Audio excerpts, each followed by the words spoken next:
ఓం నమో వెంకటేశాయ.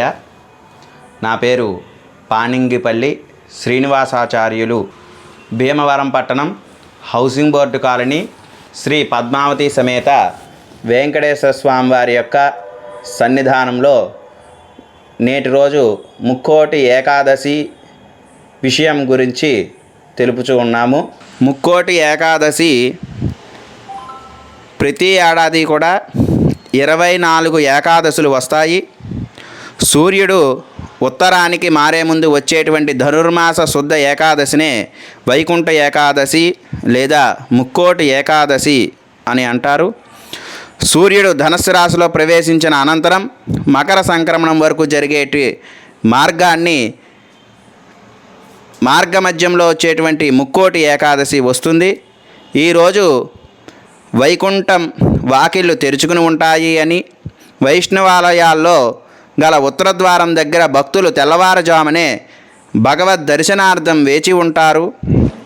ఈరోజు మహావిష్ణువు గరుడ వాహనారూఢుడై 3 కోట్ల దేవతలతో భూలోకానికి దిగివచ్చి భక్తులకు దర్శనమిస్తారు కనుక దీనిని ముక్కోటి ఏకాదశి అని పేరు వచ్చినది.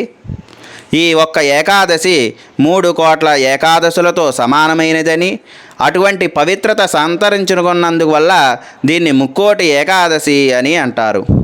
ముక్కోటి ఏకాదశి నాడే హాలాహలం, అమృతం రెండూ కూడా పుట్టాయి.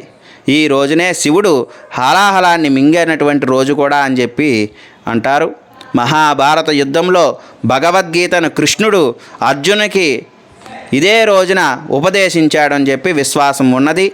ఈ రోజున వైష్ణవాలయాల్లో ప్రత్యేక పూజలు, హోమాలు, ప్రవచనాలు, ప్రసంగాలు ఉంటాయి. ఈ రోజున ముఖ్యమైనటువంటి ఉపవాసం, జాగరణ, అటు తర్వాత జపం, ధ్యానం, దానం ఇటువంటివి చేయటం విశేషమైనటువంటి అమితమైనటువంటి ఫలితాన్ని కలగజేస్తాయి అని చెప్పి పెద్దలు తెలియజేసినటువంటి విషయం. విష్ణు పురాణం ప్రకారం 2 రాక్షసులు తనకు వ్యతిరేకంగా ఉన్న మహావిష్ణువు వారి కోసం తన వైకుంఠ ద్వారాలను తెరిచాడని, తమ కథ విని వైకుంఠ ద్వారం గుండా వస్తున్న విష్ణు స్వరూపాన్ని చూసిన వారికి వైకుంఠ ప్రవేశం కల్పించాలని వారు కోరారు.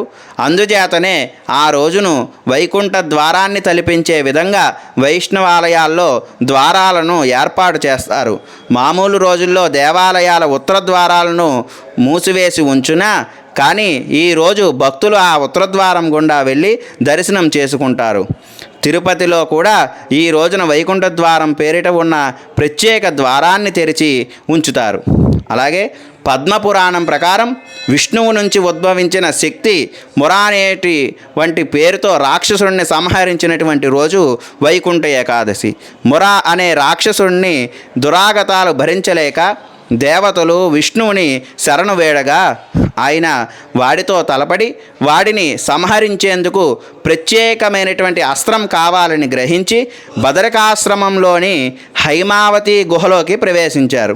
అక్కడ మిశ్రమిస్తున్న విష్ణువుని ముర సంహరించేందుకు ప్రయత్నించగా ఆయన నుంచి ఒక శక్తి ఉద్భవించి తన కంటి చూపుతో మురను కాల్చివేసింది. అప్పుడు విష్ణువు సంతసించి ఆమెకు ఏకాదశి అనే పేరు పెట్టి వరం కోరుకోమని చెప్పాడు. ఆ రోజు ఉపవాసం ఉన్న వారి పాపాలను పరిహరించాలని ఆమె కోరుకున్నది. ధనుర్మాస శుక్ల ఏకాదశి రోజున ఉపవాసం ఉన్న వారికి వైకుంఠ ప్రాప్తి కలుగుతుంది అని విష్ణువు వరమిచ్చాడు. వైకుంఠ ఏకాదశి రోజున ముర బియ్యంతో దాక్కుంటాడని, అందుకే బియ్యంతో చేసినటువంటి ఏ పదార్థము తినకుండా ఉండాలి అని అంటారు. ఈ రోజున ఉపవాసం ఉంటే మిగతా 23 ఏకాదశులు కూడా ఉపవాసం చేసినటువంటి ఫలితాన్ని కలుగుతుంది అని చెప్పి మనకి విష్ణు పురాణం తెలియజేస్తోంది. ముర అంటే రాజసిక గుణాలను అరిషడ్వర్గాలకు ప్రతీక. వీటిని ఉపవాస జాగరణల ద్వారా జయిస్తే మనకు సత్వగుణం లభించి తద్వారా ముక్తి మార్గం ఏర్పడుతుంది. అంతరార్థం ఏమంటే ఏకాదశి రోజున ఉపవాసం ఉండి ద్వాదశి నాడు అన్నదానం చేసి యథాశక్తిగా ఒకరోజు భోజనం చేయక తర్వాతి రోజు చేయడం వలన జిహ్వకు భోజన రుచి కూడా బాగా మనకు తెలుస్తుంది అని చెప్పి మన పెద్దలు సూచించినటువంటి విషయం.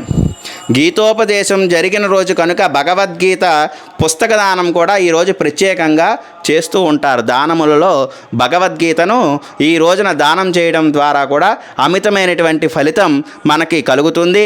ఇటువంటి ఇంతటి విశేషమైనటువంటి పర్వదినం మరి ముక్కోటి ఏకాదశి మార్గానాం మార్గశీర్షోహం అన్న విధంగా మార్గశీర్ష మాసంలో శనివారం రోజున ఈ ముక్కోటి ఏకాదశి ఏర్పడడం అమితమైనటువంటి ఫలితాన్ని ఇస్తుంది. కనుక మీరందరూ కూడా భక్తులు స్వామివారి దర్శనార్థమై శనివారం రోజున మన భీమవరం పట్టణం హౌసింగ్ బోర్డు కాలనీ వెంకటేశ్వర స్వామివారి యొక్క ఆలయానికి మన భీమవరంలో ప్రత్యేకంగా ఉత్తరద్వారం ఉన్నది కావున అందరూ విచ్చేసి సహకుటుంబ సమరవార సమేతంగా విచ్చేసి ఉత్తరద్వారం గుండా స్వామివారిని దర్శనం చేసుకుని స్వామివారి యొక్క అనుగ్రహ ప్రసాదాన్ని అందరూ కూడా పొందుతారు అని చెప్పి తెలియపరుస్తూ ఉన్నాం. నమో వెంకటేశాయ.